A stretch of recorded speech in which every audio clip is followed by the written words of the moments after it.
नमस्कार, मैं हूं मृत्युंजय कुमार झा और हमारा खास शो बाजार आज और कल में आपका स्वागत है। इस खास शो में हम आपको बताते हैं आज का बाजार का पूरा एक्शन और साथ ही कल का मार्केट कैसा रहने वाला है, एक्शन दिखने वाला है, ये हम बताते हैं और साथ ही बताते हैं कि लंबे समय के लिए आप इस मार्केट में कहां पर पैसा लगा सकते हैं। तो आज आपकी तैयारी कराने के लिए हमारे साथ हैं जी बिजनेस के मैनेजिंग एडिटर अनिल सिंघवी। हमारे साथ एक खास मेहमान हैं सेठी फिनमार्ट के विकास सेठी और साथ ही मेरी पूरी रिसर्च टीम तैयार है, तैनात है आपको अलग अलग बेहतरीन रिसर्च बताने के लिए।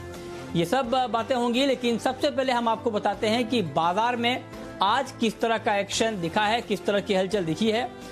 तो मार्केट में अगर हम देखें तो आज शानदार तेजी रही और निफ्टी करीब 1.25% की मजबूती के साथ 11,400 के करीब बंद हुआ। वहीं सेंसेक्स में करीब 450 अंकों की तेजी दिखी, जबकि बैंक निफ्टी में भी 450 अंकों से ज्यादा का उछाल देखने को मिला। आज फार्मा और ऑयल एंड गैस को छोड़ बाजार में चौतरफा तेजी का माहौल रहा। और अब आपको बताते हैं कि आज के बाजार में विदेशी निवेशकों ने और घरेलू निवेशकों ने कितनी खरीदारी या बिकवाली की है। यह आंकड़ा आपकी स्क्रीन पर जरा देख लें आप। FIIs यानी विदेशी संस्थागत निवेशकों ने कैश मार्केट में करीब 1135 करोड़ रुपए की खरीदारी की है। वहीं DIIs यानी घरेलू संस्थागत निवेशकों ने करीब 379 करोड़ रुपए की बिकवाली की है।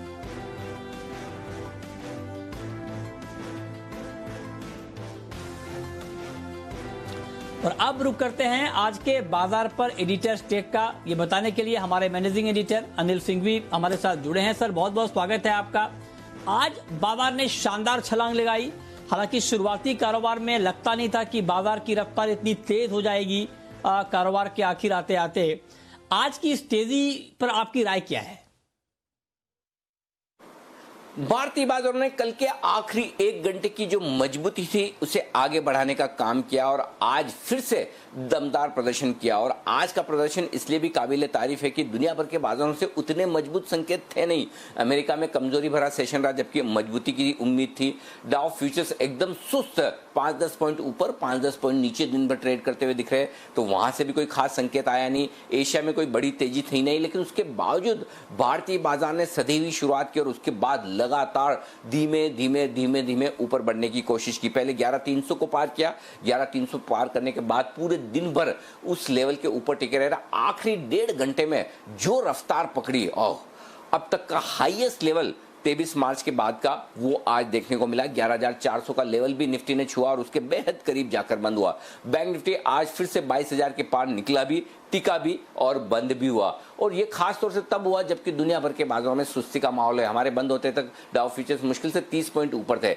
ऐसा नहीं कि बड़ी तेजी के संकेत हो, लेकिन फिर भी भारतीय बाजार बढ़े। इसकी एक बड़ी वजह यह थी कि कल के सेशन में जो FIs के आंकड़े आए हैं वो थोड़ी खरीदारी की तरफ आते हुए दिखे। स्पेशली इंडेक्स फ्यूचर्स में FIs ने जिस तरह से शॉर्ट कवरिंग और खरीदारी की है वो ट्रेडर्स को कॉन्फिडेंस देती हुई नजर आई। और साथ ही पिछले शुक्रवार को जो बाजार में गिरावट हुई थी, उस गिरावट से कमजोर ट्रेडर्स सिस्टम से बाहर हो गए, उनकी तेजी की पोजीशन कम होगी, बाजार हल्के हो ही गए थे और हल्के बाजार के लिए ऊपर आना आसान होता है। तो ये सारे फैक्टर्स थे जिसने बाजार में जोश भरा। अच्छी बात है कि सेंटीमेंट बताने वाला बैंक निफ्टी के मुकाबले में दुगुना बढ़ा। जहां बैंक निफ्टी में 2-2.25% की मजबूती रही, निफ्टी 1-1.25% मजबूती के साथ बंद हुआ। और मिड कैप और स्मॉल कैप शेयरों में पार्टी नहीं, जश्न चल रहा है। जश्न है बिल्कुल।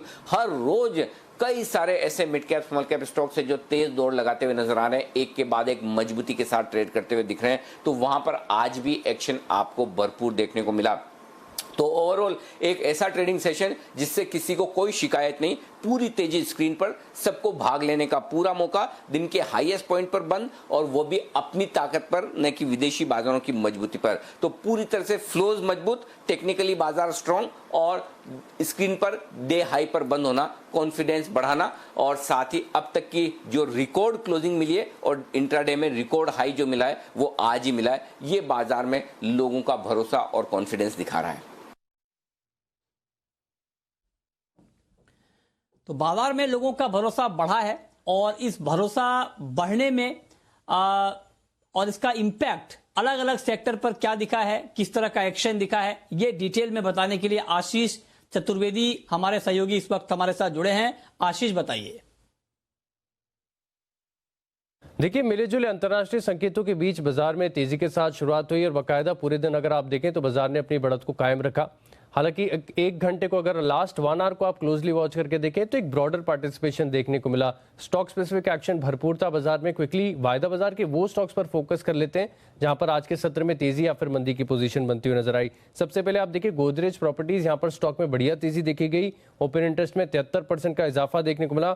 अदानी एंटरप्राइज ये स्टॉक बैन में भी आते हुए नजर आया। 37% ओपन इंटरेस्ट बढ़ा, स्टॉक में भी शानदार मूव देखने को मिला। और इंडिया बुल्स हाउसिंग फाइनेंस, यहां पर भी तेजी के सौदे बनते हुए नजर आए। लेकिन ऐसे बाजार में भी अगर आप देखें तो कुछ स्टॉक ऐसे थे जहां पर कमजोरी के संकेत साफ थे। ओपन इंटरेस्ट बढ़ा और स्टॉक में गिरावट देखने को मिली, यानी वायदा बाजार में मंदी की पोजीशंस बनती हुई नजर आई। बीपीसीएल, यहां पर ओपन इंटरेस्ट 24% बढ़ा, स्टॉक में हल्की सी गिरावट देखने को मिली। और पेज इंडस्ट्रीज में भी ओपन इंटरेस्ट अगर आप देखें तो 19% का इजाफा यहां पर भी देखने को मिला। सेक्टर स्पेसिफिक एक्शन की अगर आप बात करें तो सबसे ज्यादा रियल एस्टेट स्टॉक्स आज फोकस में रहे। DLF, Mahindra life, Oberoi reality, Phoenix mills, ये कुछ ऐसे रियल एस्टेट स्टॉक्स है जहां पर शुरुआत से हमने देखा कि बहुत बढ़िया मूव देखने को मिला। बैंकिंग स्टॉक्स आज खास फोकस में रहे। प्राइवेट बैंकिंग में अगर आप देखें तो IDFC first bank, Kotak Mahindra bank, ICICI bank और एचडीएफसी बैंक में तेजी देखने को मिली। और हु बहु अगर आप देखें तो कोरिलेशन प्राइवेट बैंकिंग और एनबीएफसी का देखने को मिलता है। चोला इन्वेस्ट, यहां पर शानदार मूव देखने को मिला। एलएनटी फाइनेंस, ये जो हमने आपको स्टॉक फास्ट मनी में भी बताया था, जीआईसी हाउसिंग, उज्जीवन, ये कुछ ऐसे एनबीएफसी स्टॉक्स है जहां पर एक बढ़िया खरीदारी देखने को मिली। अंतर्राष्ट्रीय संकेत ठीक ठाक थे, इसका असर आपको मेटल सेक्टर पर भी देखने को मिला। JSW steel, NALCO, Tata steel, Hindalco और हिंदुस्तान जिंक, यहां पर भी अगर आप देखें तो अच्छी खरीदारी देखने को मिली। केवल एक फार्मा स्टॉक्स ऐसे रहे जहां पर थोड़ी सी सुस्ती के संकेत नजर आए। और ऊपरी स्तरों से अगर आप देखें तो अच्छी तेजी के बाद लुपिन में अब कहीं ना कहीं मुनाफा वसूली देखी जा रही है। वोकहार्ट, ग्लेनमार्क और जीएसके फार्मा हल्की गिरावट के साथ बंद हुए। जी, तो ये अलग अलग सेक्टर का एक्शन। लेकिन अब रुक करते हैं अपने खास मेहमान का, और आज हमारे साथ हैं सेठी फिनमार्ट के विकास सेठी जी। विकास जी, बहुत बहुत स्वागत है सर आपका। आज के बाजार में जो हमने एक्शन देखा है, जो तेजी देखी है, इस एक्शन पर आपको कितना भरोसा है? नहीं, बिल्कुल मृत्युंजय, देखिए बाजार में तो बहुत ही शानदार तेजी है, जबकि इंटरनेशनल क्यूज इतने कोई खास नहीं थे। बट हमारे बाजार में जो टुवर्ड्स क्लोजिंग बहुत ही एक शानदार तेजी बनी। एक तो लोगों को अभी उसका भी इंतजार है कि एजीआर को लेके जो मामला चल रहा है सुप्रीम कोर्ट में, उसकी हियरिंग का आउटकम क्या आता है। अगर वो फेवर में आता है टेलीकॉम कंपनीज के, तो उससे क्या बैंकिंग सेक्टर को भी काफी राहत मिलेगी। तो उस लिहाज से पूरे बैंक्स और एनबीएफसी सब में अच्छी तेजी देखी गई, और बाकी मेटल क्षेत्र भी बहुत अच्छा कर रहा था। तो ओवरऑल एक माहौल अच्छा है, और मुझे लगता है ये जो तेजी बनी हुई है ये कंटिन्यू रहनी चाहिए। हालांकि थोड़ा कॉशियस रहने की सलाह रहेगी, और स्टॉप लॉस के साथ ट्रेडिंग पोजीशन में जरूर स्टॉप लॉसेस डालें। बट ओवरऑल सेंटिमेंट्स पॉजिटिव है, तो बाजार में मुझे लगता है यहां से भी और एक अच्छी तेजी की उम्मीद है बाजार में। अच्छा, तो आप कह रहे हैं कि बाजार में यहां से भी तेजी की उम्मीद है। ठीक बात है सर। तो मैं अब, अगर आप कह रहे हैं कि मार्केट में तेजी की उम्मीद है, तो मेरा अगला सवाल आपसे ये होगा कि कल के बाजार में फिर इंट्राडे के लिए कहां पर ट्रेड लिया जाए, और कल के मार्केट में अगर किसी को मान लीजिए पोजिशनल ट्रेड लेना हो तो कहां पर लिया जाए? बिल्कुल मृत्युंजय, जहां तक कल के लिए इंट्राडे ट्रेड का सवाल है, तो जो सेक्टर की मैं चर्चा कर रहा था, मेटल्स में जिस तरह की खरीदारी चल रही है, मुझे लगता है मेटल सेक्टर अच्छा करेगा कल भी। तो वहां से मैं जेएसपीएल को रेकमेंड करना चाहूंगा, जिंदल स्टील एंड पावर। बहुत ही एक अच्छी तेजी के दौर से सभी स्टील स्टॉक्स गुजर रहे हैं। मुझे लगता है इस स्टॉक में आज बहुत ज्यादा तेजी नहीं हुई compare to other steel stocks. मुझे लगता है इस स्टॉक में कल एक अच्छी तेजी हो सकती है, तो वहां पे खरीदारी करने की सलाह रहेगी। कल का टारगेट रहेगा 235 रुपए का, और स्टॉप लॉस रहेगा 220 रुपए का। और जहां तक पोजिशनल व्यू से खरीदारी करनी है, मुझे लगता है करंट लेवल्स पे गोदरेज इंडस्ट्रीज को पिक करना चाहिए। इस स्टॉक को मैंने निचले लेवल पे कुछ दिन पहले एसपीएल जो मिड कैप स्टॉक्स करके जो प्रोग्राम सुबह रहता है, वहां पे 360-70 के लेवल पे रिकमेंड करा था। अब ये करीबन 400 के आसपास के लेवल पे ट्रेड कर रहा है। यहाँ पे भी इस स्टॉक में खरीदारी की जा सकती है। एक बहुत ही शानदार कंपनी है, ये गोदरेज ग्रुप की होल्डिंग कंपनी है। इसकी अगर आप, जो मेन ट्रिगर है वो इसकी जो होल्डिंग है, जो गोदरेज कंज्यूमर प्रोडक्ट्स में करीबन 23% की हिस्सेदारी रखती है, गोदरेज प्रॉपर्टीज में 49% की हिस्सेदारी है, जिस शेयर में आज एक अच्छी तेजी भी बनी थी। फिर गोदरेज एग्रोवेट में अराउंड 59% की हिस्सेदारी है और कंपनी की इन सब कंपनीज में जो हिस्सेदारी है उसकी टोटल वैल्यू करीबन 33,000 करोड़ की आती है, जबकि कंपनी का मार्केट कैप आज सिर्फ 13,500 करोड़ का है। तो बहुत ही डीप डिस्काउंट में ये स्टॉक नजर आता है। फिर हाल ही में प्रोमोटर्स ने भी अच्छी खासी खरीदारी करी है और रेगुलर इंटरवल्स पे प्रोमोटर्स भी इस पे खरीदारी करते रहते हैं। मुझे लगता है ये स्टॉक करंट लेवल्स पे भी खरीदा जा सकता है। पोजिशनली मेरा इस पे 450 रुपए का लक्ष्य रहेगा और स्टॉप लॉस डालना 380 रुपए का। तो ये दो कॉल आपके लिए जहां पर आप ट्रेड ले सकते हैं कल के बाजार में। आगे बढ़ते हैं और अब रुख करते हैं एक और महत्वपूर्ण खबर का, और खबर यह है कि कल gold finance company Muthoot finance के नतीजे आएंगे। मुथूट फाइनेंस के नतीजों को लेकर क्या अनुमान है, क्या डिटेल है, ये बताने के लिए पूजा हमारे साथ जुड़ी हैं। पूजा बताइए। जी, मुथूट फाइनेंस से काफी अच्छे नंबर्स की उम्मीद कर रहे हैं। सबसे अच्छी बात यह है कि प्रोविजनिंग बढ़ी हुई दिखेगी इस बार कंपनी की, लेकिन उसके बावजूद भी कंपनी के मुनाफे पे ज्यादा कुछ असर नहीं पड़ेगा, क्योंकि अन्य आय से भी कहीं ना कहीं कुछ सहारा मिलने की उम्मीद की जा रही है। एक तो ये भी फैक्टर है और दूसरा ये कि सोने में जो तेजी आई है उससे भी एओएम को सहारा मिलेगा और हमारा अनुमान है कि लोन ग्रोथ में भी करीब 22% की बढ़त देखने को मिल सकती है। एसेट क्वालिटी स्थिर रहेगी, वहां कोई दिक्कत नहीं रहेगी।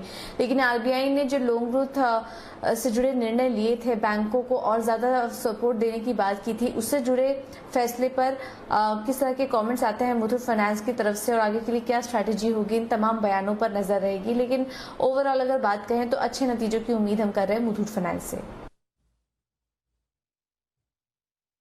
तो अच्छे नतीजे की उम्मीद यहां पर है मुथूट फाइनेंस की। ठीक है, आगे बढ़ते हैं। सरकार का एग्रो केमिकल सेक्टर को आत्मनिर्भर बनाने पर सरकार ने जोर दिया है। क्या है सरकार की पहल और इसका क्या इंपैक्ट होगा, किन शेयरों पर इंपैक्ट होगा, ये डिटेल बताने के लिए मानसी जुड़ी है हमारे साथ। मानसी बताइए। जी बिल्कुल, देखिए एग्रोकेमिकल सेक्टर की जो क्षमता है इसे देखते हुए सरकार अब इसे आत्मनिर्भर बनाने की कोशिश कर रही है। आपको बता दें 5 साल में एग्रोकेमिकल की 1100 करोड़ डॉलर की इंडस्ट्री बनने की क्षमता है। घरेलू उत्पादन बढ़ाने और इंपोर्ट कम करने पर सरकार का फोकस है। खासतौर से इंपोर्ट कम करने के लिए सरकार की कस्टम ड्यूटी को बढ़ाने की यहाँ पर योजना है। इंफ्रास्ट्रक्चर डेवलपमेंट से भी बढ़ावा देने पर सरकार फोकस कर रही है। अच्छी बात यह है कि चीन पर निर्भरता घटाने के लिए ग्लोबल कंपनियों का भरोसा अब भारत की तरफ बढ़ता हुआ देखने को मिल रहा है। यूएस, यूरोप की कई दिग्गज कंपनियों ने भारत से सप्लाई लेना अब शुरू कर दिया है। इससे ज्यादा अच्छी बात यह है कि कॉमर्स मिनिस्ट्री, एग्रीकल्चर मिनिस्ट्री और नीति आयोग ने एक महत्वपूर्ण बैठक में इन सभी मुद्दों पर चर्चा की। और साथ ही अगर एक्सपोर्ट की बात करें तो FY20 में एग्रोकेमिकल और फर्टिलाइजर एक्सपोर्ट में 3% की बढ़त अब तक देखी जा चुकी है। और पिछले 10 सालों की अगर बात करें तो एक्सपोर्ट जो है 110 करोड़ डॉलर से बढ़कर 340 करोड़ डॉलर पर जाता हुआ दिखा है। तो एक्सपोर्ट में बढ़त हम देख भी रहे हैं और अब जो सरकार का सपोर्ट आता हुआ दिखेगा, इससे सेक्टर को और ज्यादा बूस्ट मिलता हुआ दिखेगा। सरकार की पहल की अगर बात करें, कॉर्पोरेट टैक्स के नियमों में छूट की यहां पर विचार सरकार की तरफ से आते हुए दिख रहे हैं। जीएसटी को 12% से घटाकर 5% या 0% यानी कि पूरी तरह से खत्म करने पर भी विचार है। 15% तक के एक्सपोर्ट इनपुट रिबेट देने पर भी विचार कर रही है सरकार। और साथ ही R&D खर्च यानी कि रिसर्च एंड डेवलपमेंट खर्च और नए निवेश पर भी सरकार का जोर है। इसी के चलते UPL, Bayer crop sciences, PI industries, Rallis India, मेघमनी organics, insecticide India, Dhanuka agri जैसे तमाम शहरों में हमने अच्छा एक्शन देखा है। ओके, अब विकास जी मैं आपसे जानना चाहता हूं, जो मानसी ने अभी बताया कि क्या प्लानिंग है सरकार की और क्या इंपैक्ट होगा एग्रो केमिकल सेक्टर पर, इस न्यूज को देखने के बाद, इस खबर को देखने के बाद आपका नजरिया क्या है एग्रो केमिकल सेक्टर पर, और एग्रो केमिकल सेक्टर में कौन सी कंपनी आपको ऐसी दिख रही है जिसमें सबसे ज्यादा पोटेंशियल है?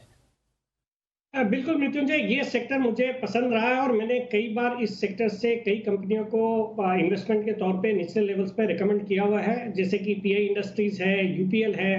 तो ये सब स्टॉक्स ऑलरेडी रिकमेंडेड है, बट बहुत ही शानदार तेजी पिछले कुछ महीनों में इन स्टॉक्स में देखी गई है। बट अभी भी मुझे लगता है इन स्टॉक्स में दमखम है और यहाँ पे करंट लेवल्स पे या कोई भी गिरावट में इनमें खरीदारी की जा सकती है। और इसके अलावा एक आंध्रा शुगर करके एक स्टॉक है जिसमें नाम शुगर आता है, बट शुगर का कंपोनेंट उनके बिजनेस में बहुत ही छोटा है। बाकी का जो कारोबार है वो एग्री केमिकल्स का है, क्रॉप प्रोटेक्शन का है। मुझे लगता है वो स्टॉक भी एक बेहतरीन स्टॉक है। करंट लेवल्स पे भी वैल्यूएशन के लिहाज से पसंद आता है। मुझे लगता है उस स्टॉक को भी रडार पे रखें और कोई भी गिरावट में खरीदारी करें। और बाकी यूपीएल, फिर पीआई इंडस्ट्रीज, फिर जीएनएफसी को भी अलग अलग लेवल्स पे रिकमेंड किया हुआ है। मुझे लगता है जीएनएफसी भी यहाँ से अच्छे upside over the medium to long term बिल्कुल दिखा सकता है। तो जीएनएफसी को भी रडार पे रखें और गिरावट में खरीदारी करें।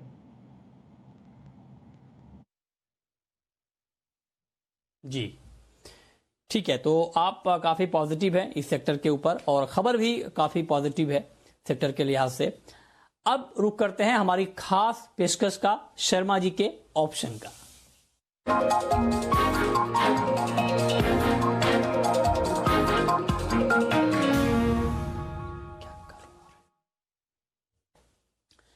और ऑप्शन का ये ट्रेड बताने के लिए हमारे साथ एचडीएफसी सिक्योरिटीज के वीके शर्मा जी जुड़ चुके हैं। सर बहुत बहुत स्वागत है आपका कार्यक्रम में। बाजार में बाहर है, कल के लिए सर ऑप्शन में क्या कारोबार है? कल बुधवार है सर, और देयरफॉर बैंकिंग के अंदर बिल्कुल स्थिति साफ है कि आपको कोई डरने की आवश्यकता नहीं है। बैंकिंग के अंदर आप बाकायदा ट्रेड कर सकते हैं।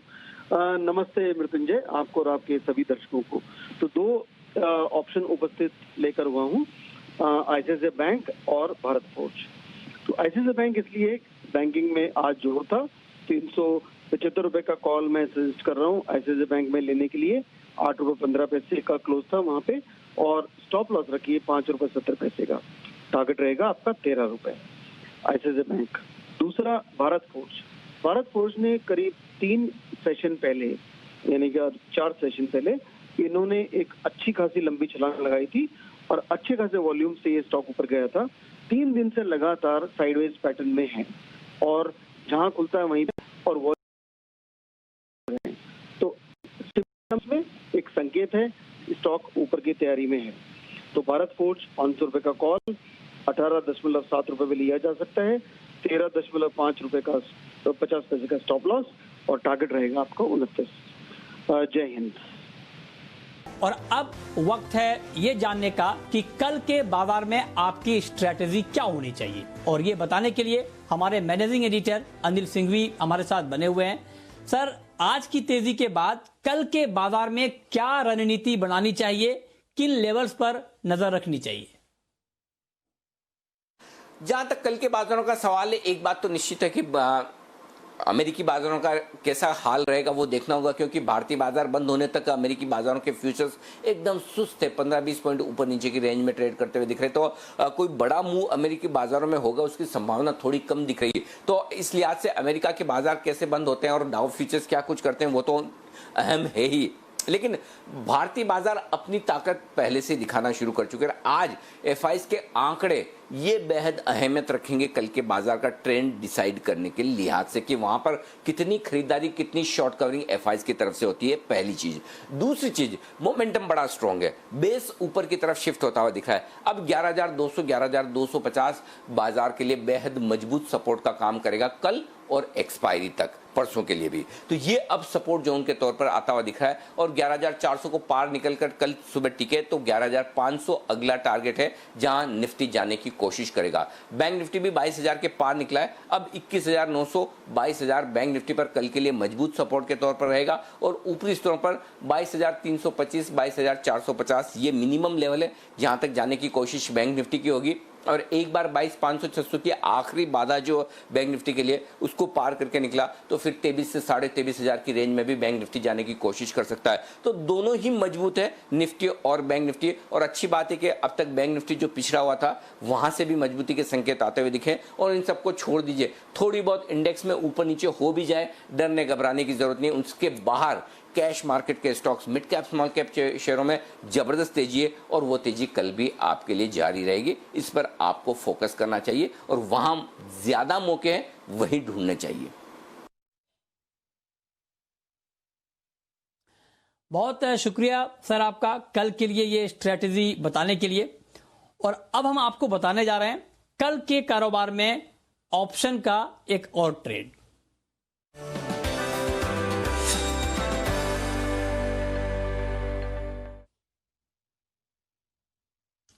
और ऑप्शन का ये ट्रेड बताने के लिए हमारे साथ हैं चॉइस ब्रोकिंग के सुमित बगड़िया। सुमित जी, बहुत बहुत स्वागत है आपका। बताइए आपके हिसाब से कल ऑप्शन में कहां पर ट्रेड लिया जाए? नमस्कार मृत्युंजय, मेरे पास दो स्ट्रेटेजी है, एक इंडेक्स में और एक स्टॉक में है, और दोनों ही तेजी करने की सलाह है, कॉल लेने की। आज की क्लोजिंग निफ्टी, बैंक निफ्टी में और सिलेक्टेड स्टॉक्स में बहुत बढ़िया देखने को मिली है, तो कल ये कॉल आउट मूव देखने को मिलना चाहिए और एक अच्छी तेजी देखने को मिलनी चाहिए। तो जहां तक इंडेक्स का सवाल है, बैंक निफ्टी मेरे को लग रहा है कि आज एक अच्छा क्लोजिंग दिया और बैंक निफ्टी में यहाँ से एक अच्छा अपसाइड मूव देखने को मिल सकता है। बैंक निफ्टी में 22,500 का कॉल लेने का सलाह रहेगा, इसी वीकली एक्सपायरी का 20 अगस्त वाली का 80 रुपए के आसपास। इसमें स्टॉप लॉस लगाना है 20 रुपए का। और बैंक निफ्टी में जो मूव मैं एक्सपेक्ट कर रहा हूँ वो 22,500, 22,700 तक का है, जो कि कल या परसों में देखने को मिल सकता है। तो इस कॉल का टारगेट ऊपर में 180 रुपए से लेके 230 रुपए तक देखने को मिल सकता है। मृत्युंजय, स्टॉक स्पेसिफिक वाली भी बता दूं अभी मैं? हाँ बिल्कुल बिल्कुल बता दें। हाँ देखिए, स्टॉक स्पेसिफिक में फाइनेंशियल स्टॉक्स में मेरे को आज क्लोजिंग 1 घंटे में एक अच्छा अपसाइड मूव देखने को मिला। तो एल&टी फाइनेंस में मेरे को अच्छा अपसाइड मूव लग रहा है। मेरे को लग रहा है कि एल&टी फाइनेंस 70 से 75 रुपए तक का अपसाइड मूव दिखाएगा। तो एल&टी फाइनेंस में 67 वाला कॉल ₹2.70, ₹2.80 के पास लेने का सलाह रहेगा। ₹1.70 का इससे नीचे पे स्टॉप लॉस लगाए, और जो मैं स्पॉट में टारगेट एक्सपेक्ट कर रहा हूँ वो अचीव होने पे इस कॉल का टारगेट ऊपर में ₹4.5 से लेकर ₹5 तक देखने को मिल सकता है। ₹4.80 टू बी वेरी प्रिसाइज इसका टारगेट होगा। जी बहुत शुक्रिया सुमित जी आपका ऑप्शन का ये ट्रेड बताने के लिए। अब आखिरी सवाल विकास जी आपसे कि बाजार की इस रफ्तार में लंबे समय के लिए कहां पैसा लगाया जाए? बिल्कुल मृत्युंजय, लॉन्ग टर्म के लिए मैं आज जो स्टॉक रेकमेंड करने जा रहा हूँ एक मिड कैप स्टॉक है, बेहद ही शानदार कंपनी है। स्टॉक का नाम है ग्राइंडवेल नॉर्टन। ये सेंट गोबेन ग्रुप की कंपनी है जो कि एब्रेसिव्स और रिफ्रैक्टरीज के कारोबार में है, इवन परफॉर्मेंस प्लास्टिक्स भी बनाती है। बहुत ही शानदार फंडामेंटल्स है। कंपनी के ऑपरेटिंग प्रॉफिट मार्जिन है करीबन 15%, रिटर्न ऑन कैपिटल एम्प्लॉयड है अराउंड 19%, एक जीरो डेट कंपनी है और पिछले 3 साल का प्रॉफिट्स का अगर आप ग्रोथ देखेंगे तो करीबन 18% की कैगर से प्रॉफिट्स ने ग्रो किया है। एफआईआईज और डीआईआईज करीबन 27% इसमें हिस्सेदारी रखते हैं। तो ऑल इन ऑल एक बहुत ही सॉलिड स्टॉक है। मुझे लगता है करंट लेवल्स जो कि 530 के लेवल्स है वहां पे इसको खरीदे। मेरा इसमें 9 से 12 महीने का 650 रुपए का लक्ष्य रहेगा। जी बहुत शुक्रिया सर आपका विकास जी, और साथ ही मेरी पूरी रिसर्च टीम का भी बताने के लिए कि आज का मार्केट कैसा रहा, कल का मार्केट कैसा रह सकता है और लंबे समय के लिए इस बाजार में आप कहां पर पैसा लगा सकते हैं। तो फिलहाल इस बुलेटिन में इतना ही।